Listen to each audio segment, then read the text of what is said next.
Welcome to the Racing Pigeon International Podcast. We talk about everything racing pigeons, the latest news, results, events, and interviews from around the world. So I'm very pleased today to be interviewing Mike Ganus and Maurice O'Donnell. Today in the sunny Algarve, and it's the day before the final of the 2023 Golden Race. And you've both got pigeons in it, and welcome, and thank you for the interview both. Thank you for doing it. A couple of basic questions first. We spoke, Maurice, we did an interview 4 years ago. So that was prior to this, Maurice, and all of the legacy since then. That was 2019. 2019, yeah. So for people that don't know, when did you both first start pigeons? When did I start? I was probably around 12 years old. My brother had pigeons, and he started after my father had pigeons, and my father started after my grandfather had pigeons. Proper family. So it's been in the blood a long time. They weren't as serious as I am. It was more club racing and things to do back then, and not saying anything bad about them, but their results weren't too good. And then I thought, do I want to follow this sport of racing pigeons, or do I want to do something else? But I love animals, I love birds, and I stuck with the pigeons. I built my first loft was out of 4 doors. It was just like a little square thing that was 4 feet by 4 feet and 6.5 feet tall in a field. And I got a few birds from my brother, and I put them in there. And I'd go there and feed them with his feed and stuff, and water them every day. And then I lucked out because my brother's hormones picked up, and he went after women. So the loft was pretty much empty. And one of my best friends in school, his dad had pigeons, and so did he. So I picked up some pigeons from him and put them in my brother's loft, and that was the start of it. And I never left it. It's never looked back. My father was against it. My mom was all for it. So during a period of time, there were a few arguments where, why are you pursuing Mike, which is her son, into the pigeons? He shouldn't get into this sport, and he should do something else with his life. But I wanted to do it, and my mom stuck with me. She'd take me for a feed at the feed store about 30 minutes away every 2-3 weeks, and it's just it was something I was meant to do. It was meant to happen. It was a generational thing, but in many ways you fought to carry on, really, in a way, from what you've said, and then now you took it to a whole different level of what have you. Yeah, and like I mentioned, I think I was meant to do this. I started racing in my area. Was a lot of Belgian people, and there was like 185 racing lofts within a 20-mile area.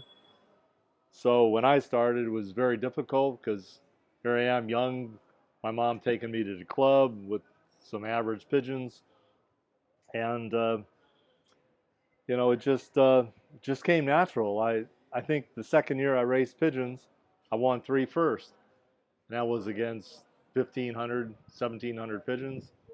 So the old Belgian people, they weren't too happy.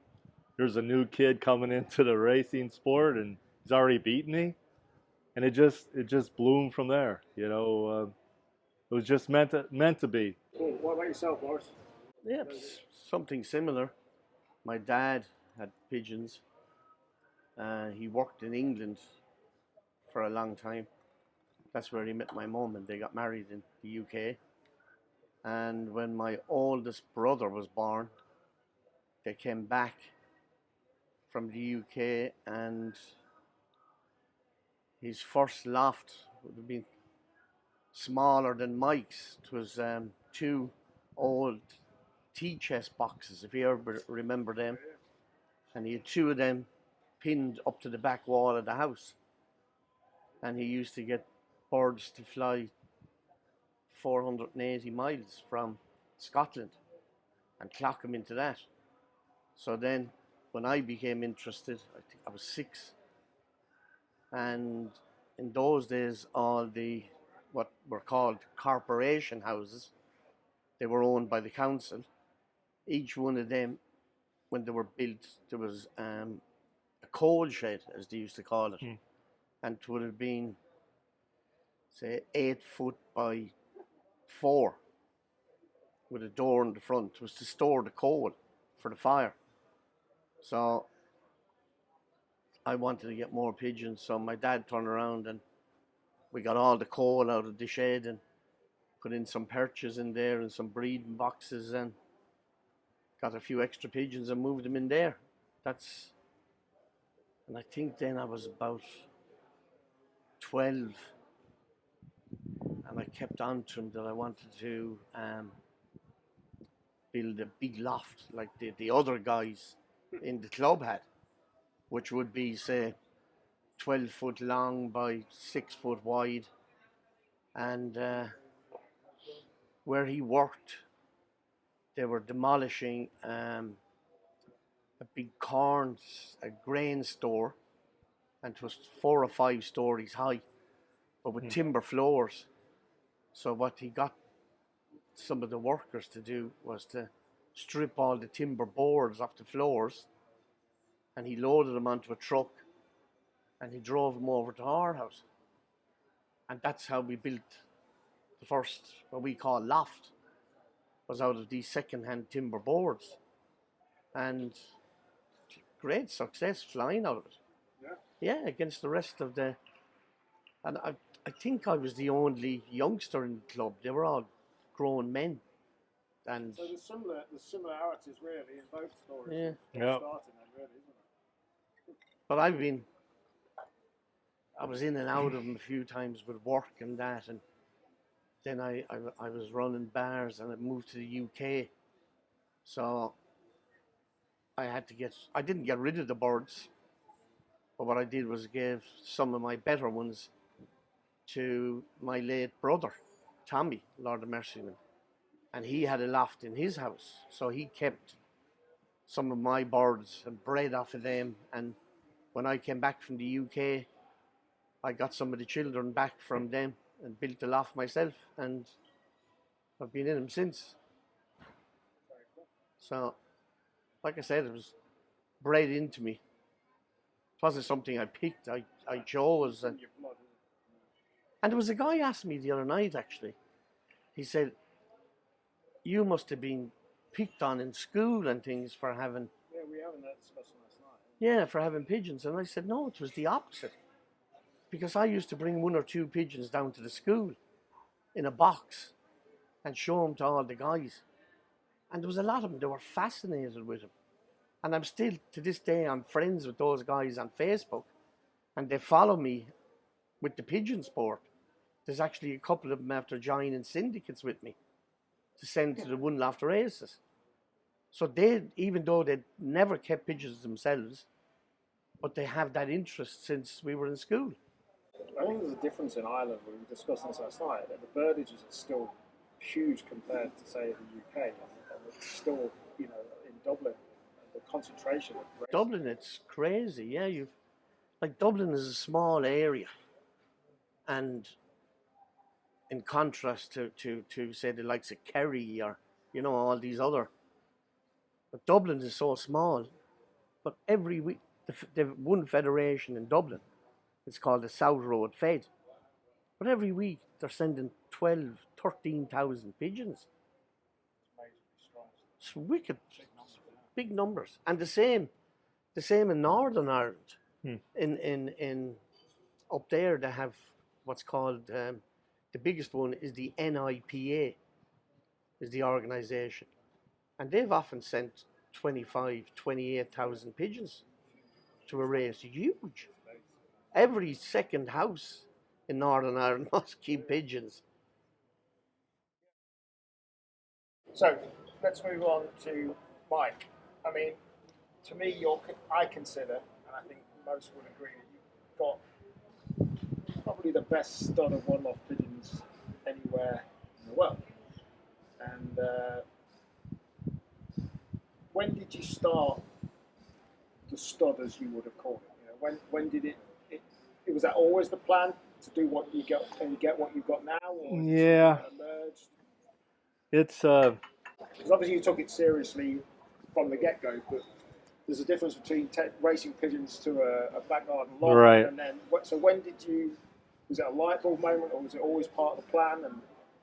And what's the journey been like to get where you've got now and what you've got? Okay. It really went into effect in 2011. I went to the South Africa $1 Million Race, and I sent a team of 20 or so. My wife and I went with some friends. It was a beautiful time, South Africa $1 Million Race, and for the day of the race, we came out at a hotel after breakfast, and we thought, well, let's head over to the big hall where you can watch the birds come home on the big screens. As soon as I walked outside, it was so hot and humid. We had like maybe a mile walk toward the big hall. And the first thing I told my wife was, we ain't gonna get any prizes. Our birds ain't capable of doing this. Because I want everything back home in small one loft races, which there weren't that many back then at that time, but in my club or where I raced birds was a different type of pigeon. So as we walked toward the big hall, like I mentioned, I said, we ain't gonna do any good. And we sat there and watched birds come home on the screen and watched some more birds come home on the screen. And then I think my first prize that I got was like 199th place. And I'm not a loser. It upset me inside, even though I had an alligator smile and I was happy to all the people there. Inside was not good. And I told her, this is never going to happen again. So a day later, back in 2011, 2012, they have the auction of the first 100 pigeons. And you're able to handle them and buy what you like and whatever. So I told my wife, I said, if we're going to go this route, which I think One Loft racing is the key, because club racing is starting to die off. If you win too much, everybody hates you. It's not even fun going to the club anymore. So I bought a lot of the winners. I bought the first place winner, the second place winner, the knockout winner, the car average winner. And I thought, now we're gonna do something, because I ain't going through this again. So I took the birds home. Well, I shouldn't say I took them home. 2011, 2012, you couldn't get a bird out of Africa. It was illegal. So they sat there in Africa. They sat there in Africa for 2 years, right, in their quarantine lofts. And I paid a lot of money for all these winners. And I kept thinking, how am I going to get these out of there? Do I fly to Africa? Do I smuggle them into the country? There has to be a way. So I talked to a few people. There was a way. And the only way there was to send somebody to Africa, have that person fly with the pigeons to Holland, Europe. So I sent a guy to Africa. He put the key 5 pigeons in a carry-on bag.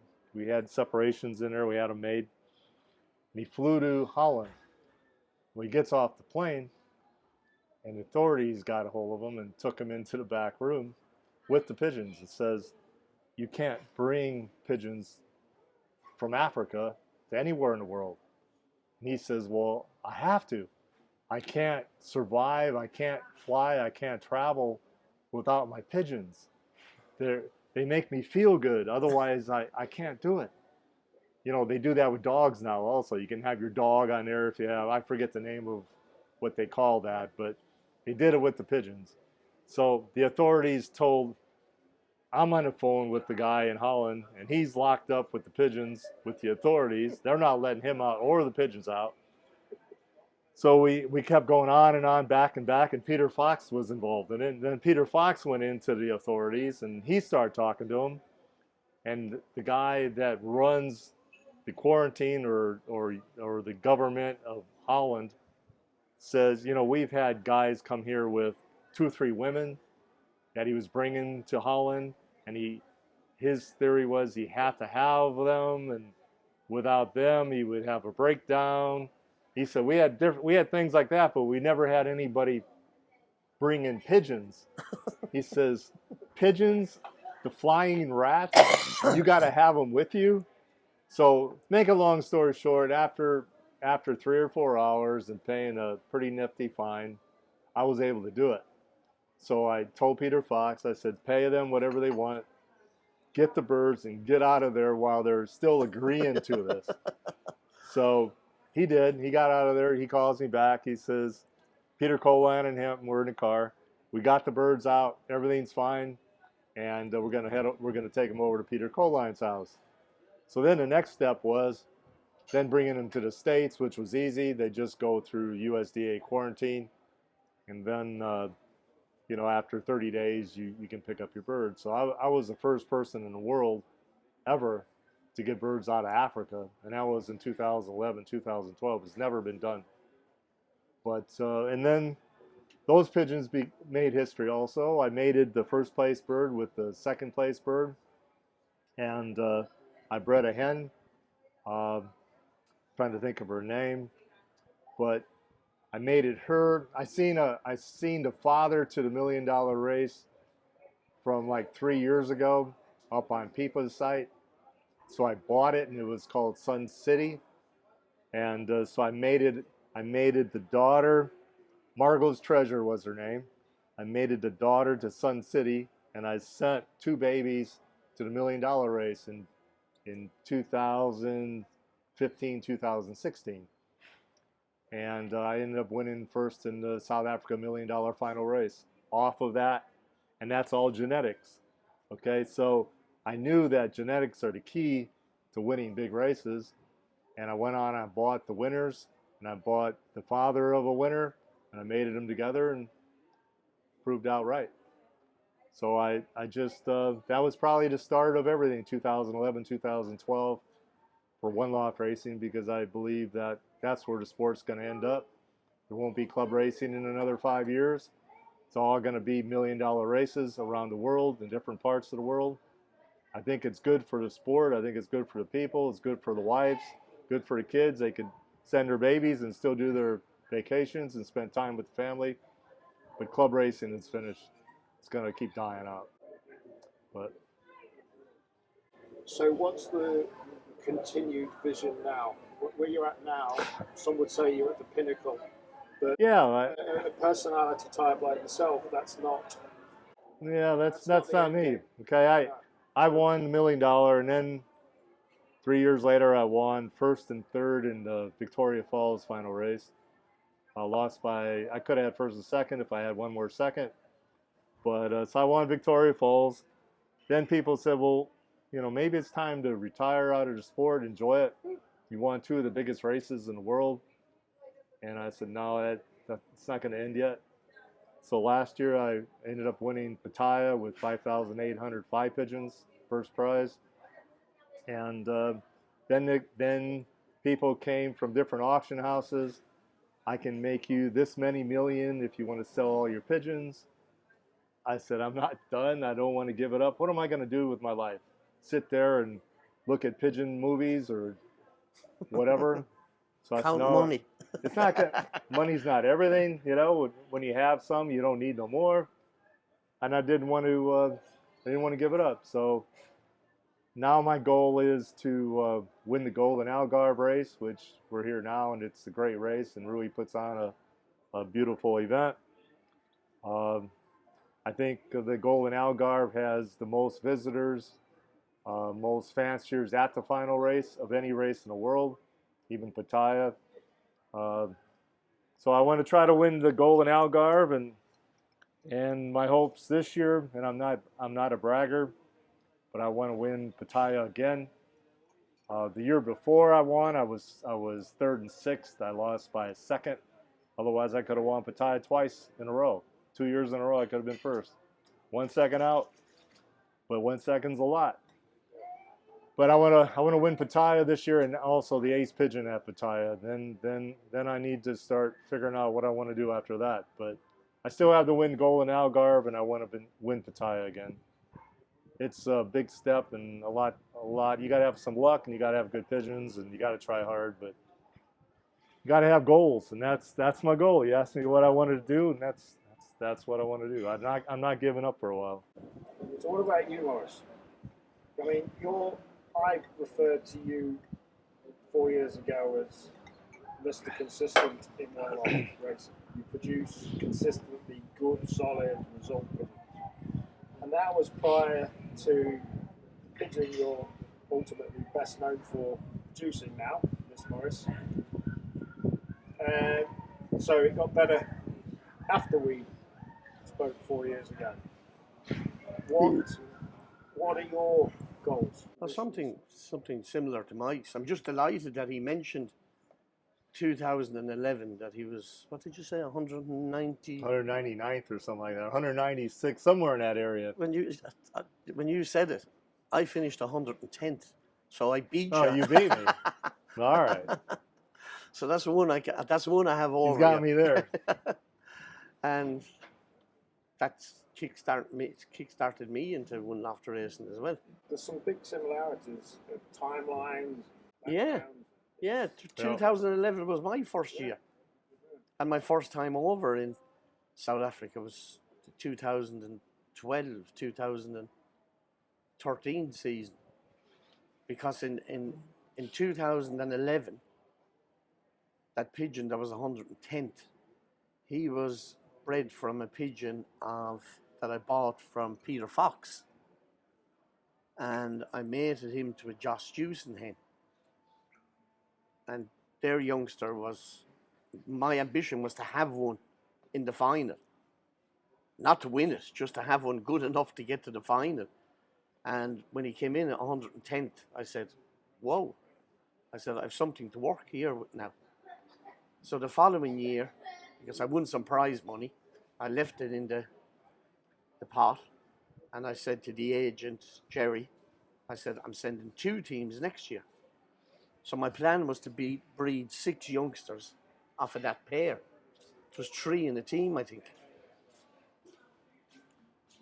And I floated the first set of eggs, floated the second set of eggs, and then I left them sit the third round of eggs.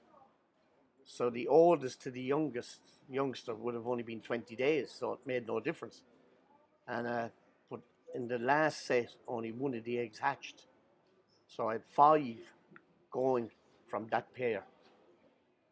And I put in another youngster off of some other pigeons. I can't remember exactly what it was. But that youngster got lost in training. So I had 5 left. And they went straight through to the final. One of them actually won that competition, the Cascade Challenge. Do you remember that, Mike? It was kind of a $10 pool. And every fancier could only nominate 1 pigeon. No matter how many you sent, you could still only nominate 1. And if the pigeon that you nominated, if there was no winner, if the winning pigeon hadn't been nominated, then the money would carry on to the next week, and it would carry on to the next week and the next week. So it could end up a substantial amount of money. But the pigeon that won it for me, his name was Panicky Pete. And I can remember Jerry McCourt saying to me, he said, he'd be no good, Maurice, no good for the final. He said, he's too fast for his own good. He won't last the final. All those 5 youngsters, siblings, went to the final. And all 5 of them clocked in the final. And Panicky Pete was actually my first one back. So that shut Jerry up. And they were all off a cock called Son Teofilio that I bought from Peter Fox. And I actually still have some of the pigeons bred down that way. And I crossed them in with, some of them in with the Miss Maurice lines. Like they originated from a fancier in Belgium. Yeah, I was going to ask you, so that brings us on to Miss Morris. So the lines, what are the lines for people that don't know of Miss Morris? How did you... It's a guy I was watching. I was watching the results every week on Pippa, all the international results, and to see who was winning and blah blah. And I'd scroll down and it could be, say, the Pepignan International. And all I kept seeing was this name cropping up the whole time. It's Jacques Van Oorkork / Dekkers. That's the way a lot of the Belgian people. The wife's surname was Dekkers. So, and I kept following him for about 3 years. And he just kept popping up in all the results. And he wouldn't just have an odd pigeon. He could have 20 in the top 100, 150 in the internationals with 15,000 pigeons competing. So I said, this guy can't have any rubbish. And one year he sent 21 to Barcelona and he clocked 20. And that's 700 miles to him. So I said, I have to get a few of these pigeons. And that's... So you went over to... Yeah, and bought 6 late-bred youngsters and brought them back home. And I mated 3 cocks, 3 hens. I mated them all together. And I sent the first round 6 babies off of them to the Algarve that year. And that year, the 6 babies flew every race. 6 of them clocked in the final, and 3 of them were in the prize money. So I said, You're onto something. I'm onto something here. So from when you got those 6 late breds to when you produced Miss Morris, how long was that? How long did it take to get Miss Morris? Well, they were 2016 Starby, isn't Yeah, he? 2016. Miss Morris was a 2019 bird.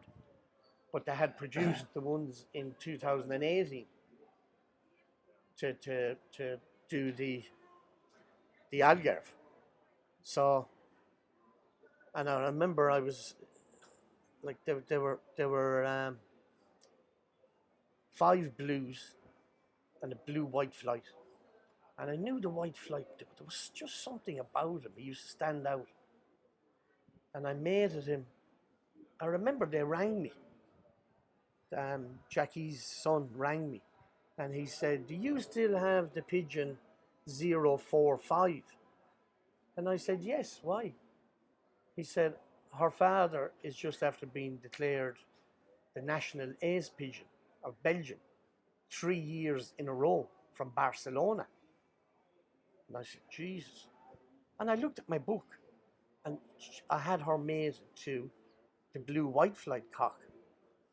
And I remember the eggs were hatched. Didn't take much notice.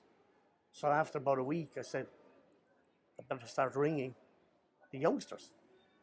And I went into the nest and I took out the nest, but I saw the youngsters. I saw this one. There was a lot of white. I said, Jesus, where did this come out of? So I looked and I grabbed the cock, just to have a proper look at him again. And he had a white beak.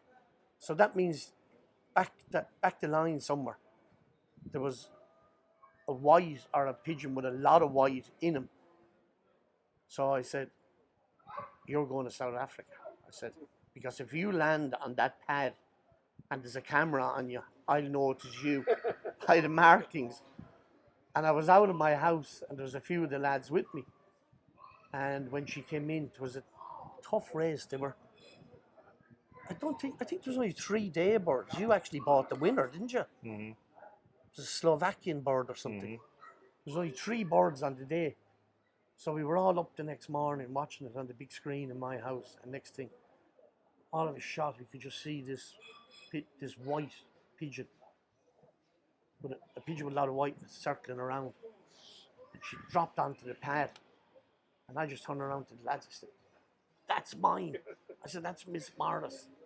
And next thing, boom, and up on the screen it comes Miss Morris. Wow. That was the excitement. But yeah, that was it. And her father was Starby. And he's after producing another one in the Algarve that I finished co-winner. There was 10 came together, but he didn't go in until 9th position. A pigeon called Sapsan.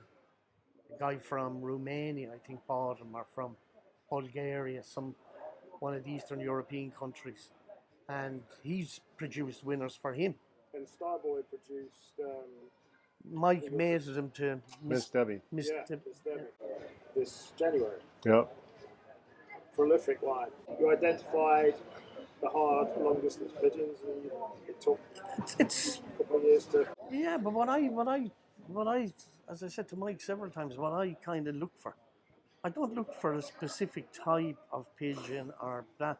I look for consistency. If pigeons are consistent, they'll get their turn someday. Someday they'll click. Yeah. And like in One Loft Racing, you need good pigeons to start with. If you haven't got good pigeons, forget about it. You're wasting your time and your money. What I was saying is the genetic of swine is Yeah. definitely along the lines of you need one lot result winners, top consistent one lot pigeons to produce Yeah. one lot pigeons. Obviously mixed in with way back the genetics of hard long distance pigeons for certain races are needed. Yeah? I don't know, did I say it to you that there was a guy, I didn't even know this. There was a guy who sent me a message on Messenger. I couldn't read it. And he was after buying a Miss Maurice pigeon in some auction somewhere. And he bred off it, and it won a One Loft Race in Mexico. I didn't even know they had pigeon racing in Mexico. Oh, they have lots of flyers. Yeah, Yeah, it's big races. 40, 50,000 birds in a race. yeah, but he won That's off of Miss Maurice.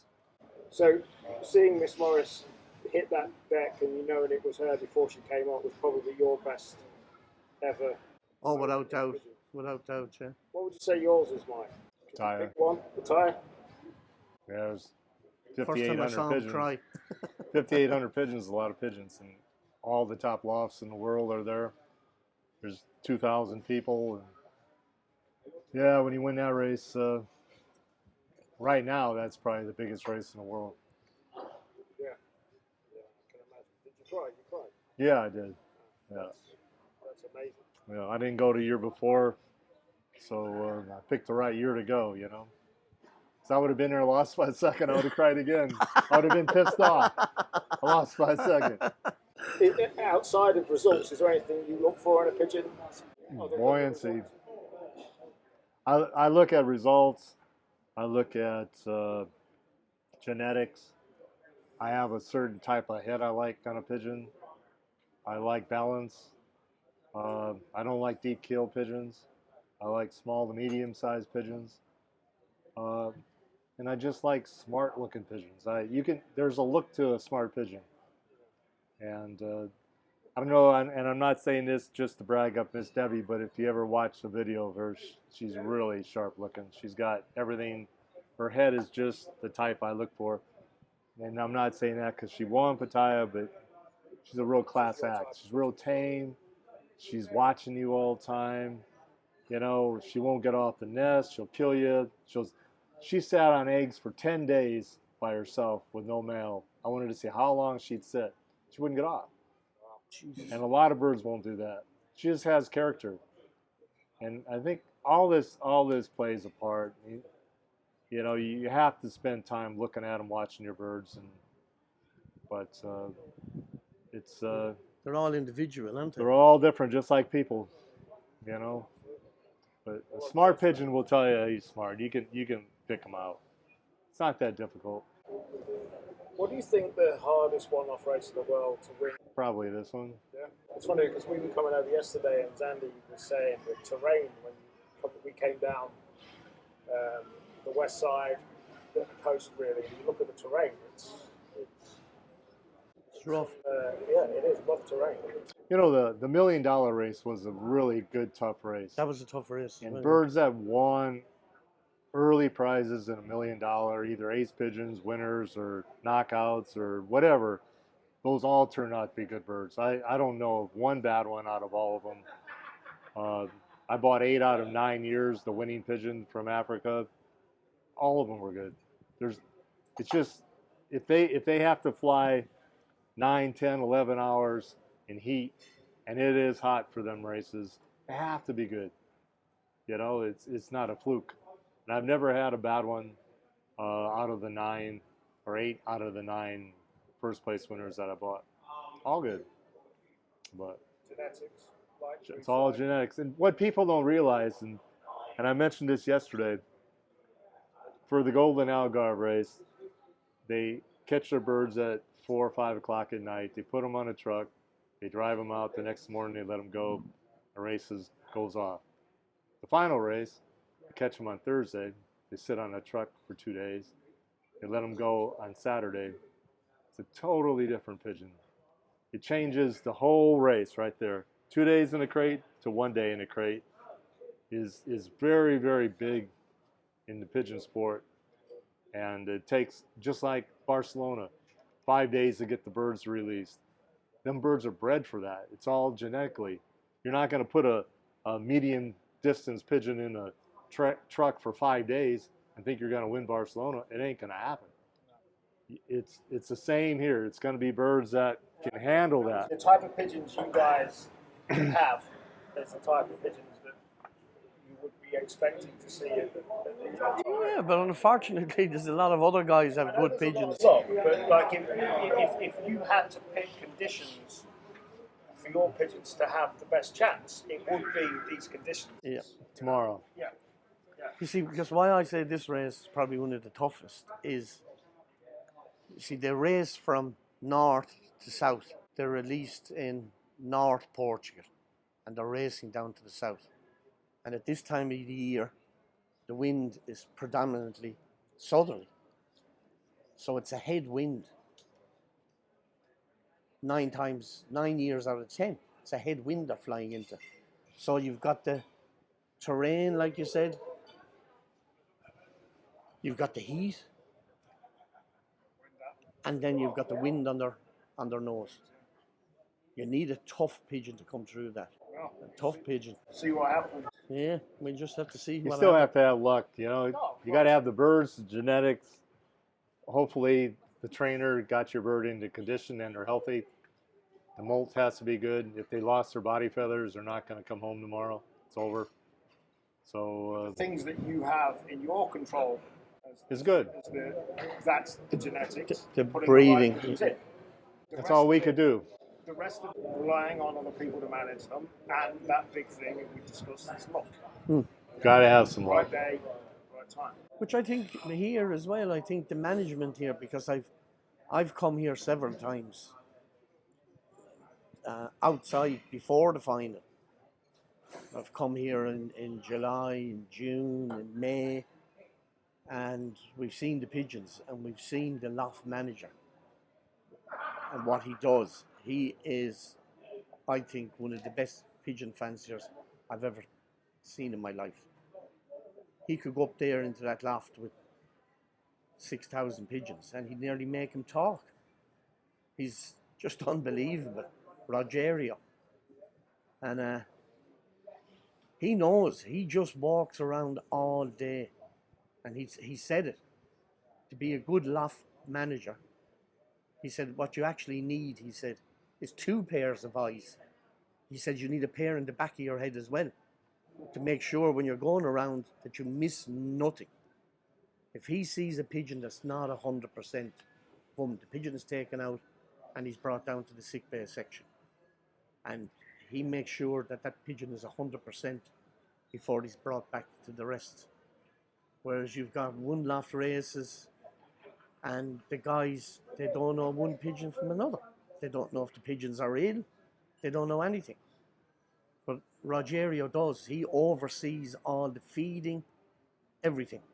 And when the guys are inside giving the pigeons the food, he's watching to make sure that the birds come down from the perches for the food. And if they don't, he says, something's not right here. That's why I think he's... Now, I've never been in Pattaya, but I'm sure it's similar out there. Because they don't lose a lot of pigeons in Pattaya. And that's, you can tell. The health that is the good. pigeon, that the health is good. I think it's globally the case that club racing is on the decline. Certainly the numbers down in the UK are the only numbers I definitely know. And you said that, in your opinion, One Loft Racing is the future, which I'd agree with.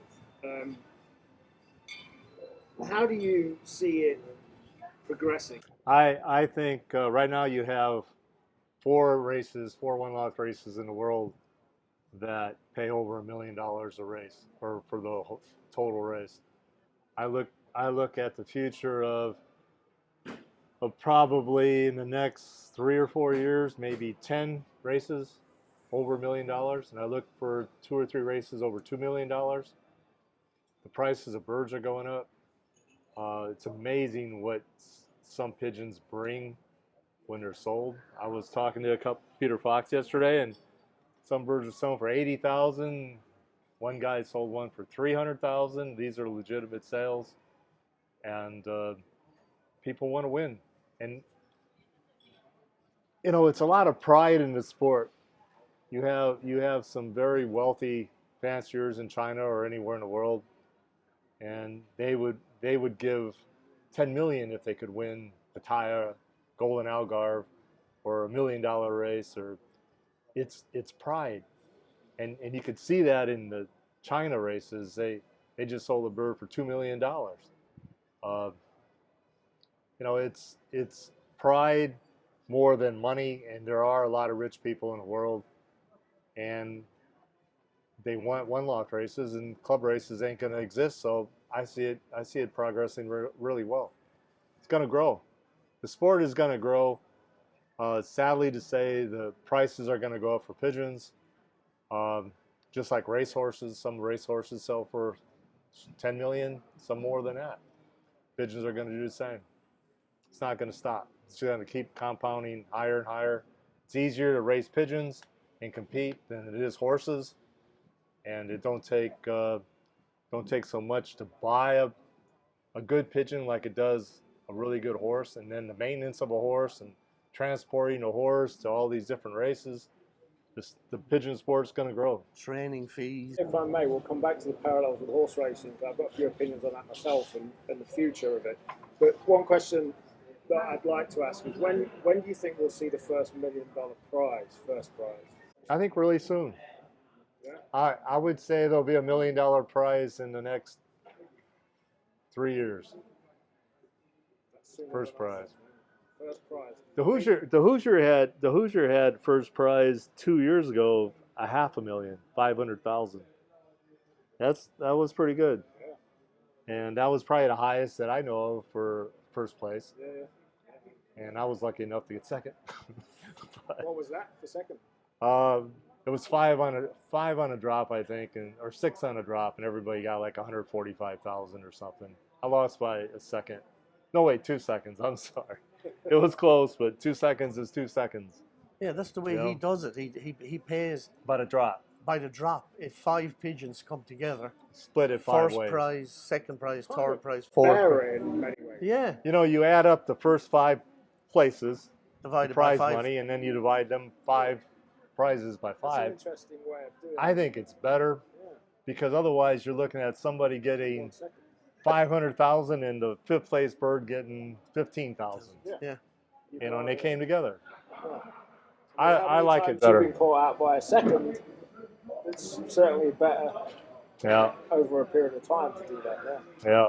But I think, like your question was, $1 million for first. I think next 3 years, then I think it'll hit $1 million. It's already like that in China, and it will happen in this country also, or in the United States or here or wherever. But it will happen. I mean, in the US, there's pretty much not big races like the Hoosier, but there's pretty much, from my knowledge of it, you pretty much could compete at One Loft Race pretty much every weekend in the US. You know, there's like 75 One Loft races in the US, and the Hoosier pays the most, 1.2 million, and then you have another race, Miami Derby. They're going to be like 1.1 million, and then you have another 6 races that are at $500,000, and then you probably have 20 that are, say,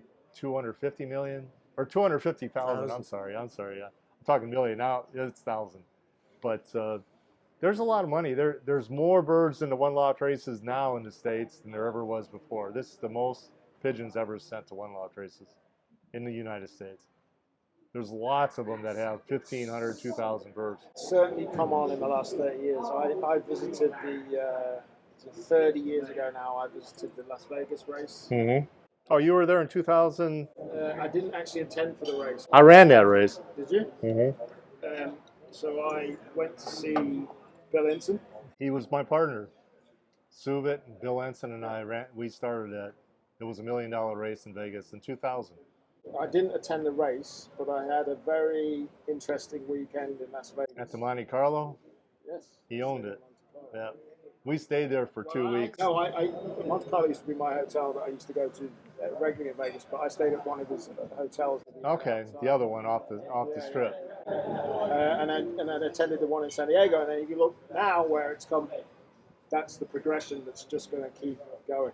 We had the Monte Carlo. We had the whole top floor, all the honeymoon suites. We had 40 of those, all for all my friends and guests.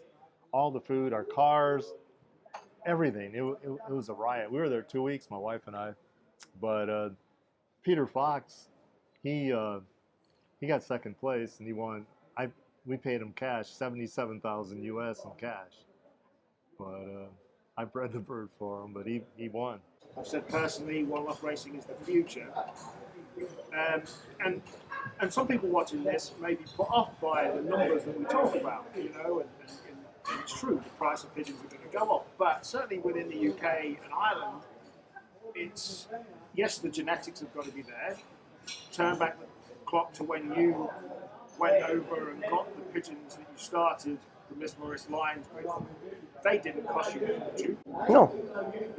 You know, you Far did from your work, you investigated and you developed. The genetics were there. They weren't big money pigeons. So from people looking at this now, it isn't all, you don't have to go and spend thousands to start trying, you know? I'd be honest with you. If you want to compete in One Loft Racing, you have to buy good pigeons. You have to buy genetics. I would consider myself lucky that I stumbled across this guy. If I wasn't looking at the results on the internet, I would never have heard of him. And that's why his pigeons were cheap, because nobody had heard of them, except the people in his club. But what you've also said to me many times, I guess I'm going at is people that are looking to get into One Loft races more may not have the budgets to start buying winners and ace pigeons. And what you've said to me many times in our conversations is your belief on genetics. The genetics are there. There. So it doesn't matter if it's grandchildren. People believe a grandchild of Miss Maurice has the same potential as a child. So for most people, getting a child out of a top One Loft pigeon, for some people, that may not be possible. But you believe that a grandchild. Yeah. Some people, when I was buying an odd pigeon here and there, fellas would say to me, Maurice, it's, the apple doesn't fall far from the tree, that you're gone too far down the line. But I said, you must remember, that apple, the winner, that pigeon had a grandfather and a great-grandfather and a great-grandfather also. And they mightn't have won anything, but maybe it was the great-grandfather was a champion pigeon. I think sometimes they can skip a few generations, but every so often, if the blood is in him and the genetics are in him, it'll come out again. I mean, obviously, in an ideal world, you want to get the closest you can. Yeah, but again, we were talking about last night, good top champion racers don't necessarily breed good pigeons. Sometimes, yeah. Not the genetic, yeah, but again, it's the mix as well can help. So, what advice would you give to somebody starting? Obviously, if they want to start competing in One Loft races, We know get the best genetics you can afford. Research. Is there anything else that you'd say to people wanting to start? They maybe have been in pigeons but not into one-off races. Is there any more advice you'd give other than genetics and research? Not really, just look for consistency. If you go to a fancier that's consistent in his racing, not just for 1 year, any fancier can have a bad year, bad season. But if you go back over, excuse me, 3 or 4 years, and if he's after having 4 good seasons out of 5, he's consistent. He might have one bad season. Everybody does. Every racehorse runs a bad race at some stage. So, but I'm a firm believer in the genetics that they will come out again. Like a lot of people can't afford to buy children off of the champions. You know, so if you can't afford to buy children, if you can't afford to buy grandchildren, buy great-grandchildren. I'm a firm believer in that. Now, I might be wrong, but like Starboy, the parents of Miss Morris, they weren't champion breeders. They were actually still racing. It's when the first year that Starboy flew Barcelona, the guy, he mates all these pigeons back up after the Barcelona International. And he lets them rear a pair of youngsters before the winter, before he separates them. It's to bond them to their box. And they're the pigeons that I bought off him. So, there was no champions there, but they turned out to be champions, Starboy.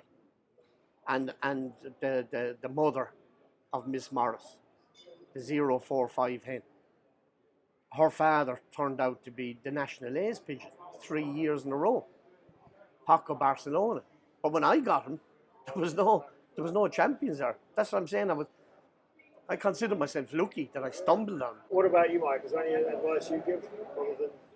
Yeah, I have some really good advice. What? Buy his best. Bring the checkbook. No, if I couldn't afford the winner, and the next step would be ahead of buying children and maybe buying grandchildren or whatever, would buy anything in the top 100 places. Oh, You yeah. never know. All that I like birds that flew. Okay, if they could handle all the races and they could handle the final race and they're only beat and they're in the top 100, maybe in a big race, even the top 500, you're better off than buying something from somebody that the bird wasn't raced. Yeah. Buy something that raced, even if it's a little late. It could have had some problems. It could have molted wrong. It could have had all kind of different things why it didn't win. But if you buy something that at least was in that race and was early, or like Maurice says, consistency is probably even better when you start looking at those ways of buying birds. But look at the ace pigeons, maybe the top 50 ace pigeons, and then look at the final race, the top pigeons from the first 100 if there's 2,000 birds in a race. And if there's more, maybe even drop it down to the first 200 birds. But something that already flew, that proved itself it could do that course, buy those, mate them back together and send them babies to the same race, and your chances are far better than going to somebody's loft and saying, oh, I want that pretty one there and that nice looking one there. Oh, this one handles good. I'll buy this one. This one has a super eye. This is this. And mating them together. Buy the ones that already flew the race, even if they're late. And your chances are far better. That's what I would do if it was me. I did it 1 year. A mate of mine was at home after the Algarve race finished. I think it was about 4 years ago, 5 years ago. And the auctions were on. And there was a pigeon on it. And he rang me and he said to me, did you see such a pigeon? And I said, what one? And it was a black pigeon. And I said, no. I said, Pat, I said, I never had black pigeons. I said, I'm just not a fan of them. I said, why? He said, he's from the loft of Ralph Berger in Germany. And he said, Ralph Berger won the Victoria Falls race. Marble. Last year or the year before. And he said, geez, I said, I didn't know that, you know. The name didn't ring a bell. So, pigeon was cheap. He was only a couple of €100 in the auction. So I bid on him. I said, I'd buy him. I said, I'd introduce a black pigeon to the loft. Right? When I got him home, the next year I mated him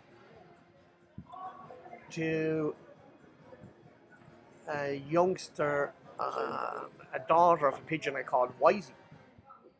I made him her, and that pigeon, the youngster, ended up, it was a black youngster, and he ended up being 56th in the Pattaya race. And he won me the two bird, I was 53rd and 56th.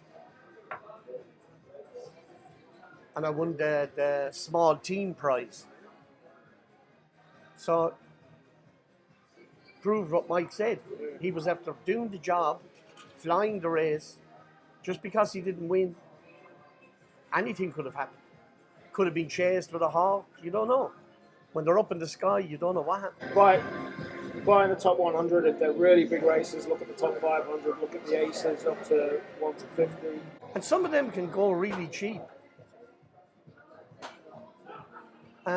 Some of those pigeons, sometimes you can buy them fairly reasonable, fairly cheap. And that's a great thing with being able to research now with online, with Benzing. You can go through, you can do your homework. Yeah. You were looking on the result sites. Now you've got pretty much all the history of One Loft in one website that you can look into. Yeah, in Benzing, we'll go back a year. I bought a bird this year that was 366th place in Victoria Falls, second day, for a pretty good price. The reason I did that was it was first super ace, first grand average, first ace pigeon, first everything up to the final race. 4 times in the top 60 in all the races in Victoria Falls with side winds, headwinds, birds missing, always there, right? When you're in the top 50 of 2,500 or 1,500 pigeons, time after time, I thought, well, the bird made a mistake. Like Morris says, a hawk could have scared it. A lot of things happened. They only had 17, 16 day birds. The bird made a mistake with all the other birds. But to pass that up is a big mistake for other people. I liked what I seen. I liked the wing. I liked the picture of the head. And I liked the results. The results were super. There wasn't a better bird in Victoria Falls up to the final. If that bird would have been on a day, it would have sold for a crazy price because there's never been one that good. And I think I only paid, I think, $8,000 for it. And I look for that to be a top breeding hen for the future. It's always there, you know. Never made a mistake till the final. So, lastly, there's parallels with horse racing. And I've talked about this before. And to me, it is easier to keep pigeons. But for a lot of people, not necessarily who keep pigeons now, I've got the kind of a vision of an idea that you can own a syndicate in a horse. You don't have to go and feed it, lock it out, what have you. And obviously syndicates are a big part of one-off races now. I know you mentioned earlier you've got some friends that perhaps don't even keep pigeons that are going to come in on a syndicate, and you've got others that put their own pigeons and what have you. And I think to get more, I'm always keen to try and get more people. Yeah, there's some differences. Obviously, you can have multiple horse races within a few hours. Here, you've got to wait a considerable amount of time for the finals. But there's other things that can be done in the meantime. And the idea of bringing syndicates for anybody to get involved in is something I think can really progress things forward. And nobody's really doing it yet. But I think if people only realised how exciting it is, certainly the finals, and people, what do you think the idea of people being able to pay like you would in a racehorse, you own a part of the syndicate, and anybody can get involved. Yeah. I think that's It's a big plus. Yeah, it needs doing. It needs doing. And you can go and pick your young birds from the pair. You can either own part of the pair that produces the babies. It's going that way. Morris does a lot of that. You do a lot of syndicate. All my birds this year in the Algarve, they're all in syndicates. Yeah, I mean, you're a big syndicate player, and but I'm talking about like why you're doing it. That's great, but you can go certainly in the UK. You can go to syndicate sites and say, "Right, I want to own part of that racehorse" on a website, and people go and buy a part of it. They can attend the races. Why not? Why can't we do the same? Could do that. You know? Put a picture of the bird up there and the parent's picture and say, hey, if you want to buy this, it's 50% of the winnings goes to you and 50% goes to me. I bred Like it. we said earlier, it's only getting bigger and bigger. It's going to grow. It's going to keep growing. Well, we'll look to wrap up. The first thing is to say good luck tomorrow. Thank you. Thank you. It's going to be an exciting day. I know Sandy, who's with us here, he can't wait. He said yesterday that yesterday was probably one of the best pigeon days he's ever had, rounding it off with you guys in the bar last night. And tomorrow, you're looking forward to. And I know it's also, it's a lovely place to be. And like you said earlier, One Loft Racing, people bring their families, you've got your family with you. Yeah. It's a great holiday, it's an experience, and who knows, with a little luck, you can win some money as well. But anyway, good luck. Thank you very much for both doing it. Thank I'm you. sure a lot of people are going to enjoy what you've said. The advice is golden. And that's what we want to share. And the race is golden. Sure is. Thank you. Thank you. Thank you very much, Mark. You've been listening to the RPI Podcast. Check out more episodes at podcast.racingpigeoninternational.com.